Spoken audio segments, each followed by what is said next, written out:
Hello guys, welcome ঘরোয়া homemade recipe চ্যানেলটিতে। দেখো প্রতিদিনের মতন আমরা আজকে নিয়ে চলে গেলাম ডিমের একটা রেসিপি নিয়ে। এটা কিন্তু পোলট্রির ডিম। আমি হাঁসের ডিম করতে চেয়েছিলাম, দোকানে পাইনি, তাই পোলট্রির ডিমের কারি করছি। এটা দই দিয়ে ডিমের কারি। আমি কিন্তু এখানে কোনো পেঁয়াজ ইউজ করছি না। তোমরা দেখো মশলাটা দেখো, করার সময় আমি দেখিনি, কিন্তু টমেটো দেখতে পাচ্ছ, এর মধ্যে টমেটো আছে, দই আছে, আর 2-4 কোয়া রসুন আছে, কাঁচা লঙ্কা আছে, আর কোনো জিরে নেই। হ্যাঁ, সামান্য আদা আছে। আর আমি কিন্তু জিরে পেঁয়াজ কিছুই দিইনি ডিমের কারিতে। একটু নতুনত্ব, প্রতিদিন এই পেঁয়াজ আর জিরে ঠিরে দিয়ে ভালো লাগে না খেতে, তাই একটু নিজের ইচ্ছে মতো নতুনত্ব করলাম। খেতে ভালো হয়েছিল, তোমাদের কেন জানি না কেমন লাগবে। তো চলো আমি ডিমগুলোকে ভেজে নিচ্ছি। তোমরা এইভাবে ট্রাই করবে, কিছু কিছু মাঝে মধ্যে না নতুনত্ব খাবার খেতে সত্যিই ভালো লাগে, খেতে যেমনই হোক না কেন, কিন্তু খুব একটা খারাপ হয় না। আমরা বাড়িতে খেয়েছিলাম। তো দেখো আমি ডিমগুলোকে ভেজে নিচ্ছি। তো ভেজে নেওয়া হয়ে গেছে। এর মধ্যে আমি দেখতে পাচ্ছ একটু জাস্ট ধনে গুঁড়ো ইউজ করেছি, আর লবণ, হলুদ, আর কাশ্মীরি লঙ্কার গুঁড়ো আমি কিন্তু দেবো না, কারণ আমি একটু কাঁচা লঙ্কা বাটা দিয়েই করবো। তো দেখো ডিমগুলোকে আমি বেশ সুন্দর করে ভেজে নিলাম। এবার ডিমের সাথে সাথে আমি ডিমগুলো ভাজা হয়ে গেল, ওই তেলেই আমি কিন্তু একবারই তেল দিয়েছি, ওই তেলে আমি আলুগুলোকে ভেজে নিচ্ছি। আলুগুলো বেশ সুন্দর আরও লাল লাল ভাজা হয়ে গেলে আমি এর মধ্যে মশলাটা দিয়ে দেবো। যে মশলাটা তোমাদের পেস্টটা দেখিয়েছিলাম, সেই মশলার পেস্টটা ওটার মধ্যে রয়েছে। কিছুটা পরিমাণে টক দই, কিছুটা বলতে কি জাস্ট 2 চামচ টক দই, তোমার ডিমের পরিমাণ অনুযায়ী দেবে। 2 চামচ টক দই, 2-4 কোয়া রসুন, স্বাদ মতো নুন, স্বাদ মতো ঝাল, আর হচ্ছে তোমার টমেটো, এই তো, আর একটু সামান্য পরিমাণে আদা, ওটা না দেওয়াই বললে চলে, জাস্ট দিলাম একটু।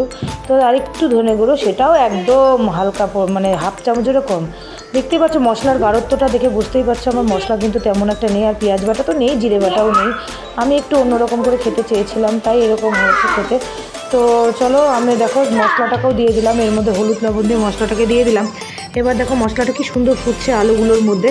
দেখো মশলাটা আমার কষানোও হয়ে গেছে, মশলাটা কিন্তু তেল ছেড়ে আসছে। আমি কিন্তু দেখতেই পাচ্ছি আমি একদম হালকা মশলায় রান্না করছি। তো চলো দেখো আমি ওই বাটিটা ধুয়ে আমি একটু জলও দিয়ে দিলাম, মশলা কষানো হয়ে গেছে, আমি জলও দিয়ে দিলাম। এরপরেও আমি ডিমটাও ছেড়ে দেবো এই মশলাটার মধ্যে। তো চলো মশলাটার মধ্যে আমি ডিমটাও দিয়ে দেবো এখন। দেখতে পাবে, এই দেখো ডিমটাও দিয়ে দিচ্ছি এখন। দেখতে পাচ্ছ আমি ডিমটা ছেড়ে দিচ্ছি।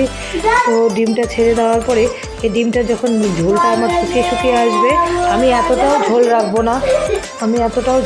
না যে আমি রাত্রেবেলা রুটি দিয়ে খাবো, তো তার জন্য আমি এতটা ঝোল রাখবো না, ঝোলটা কিন্তু অনেকটা শুকিয়ে যাবে।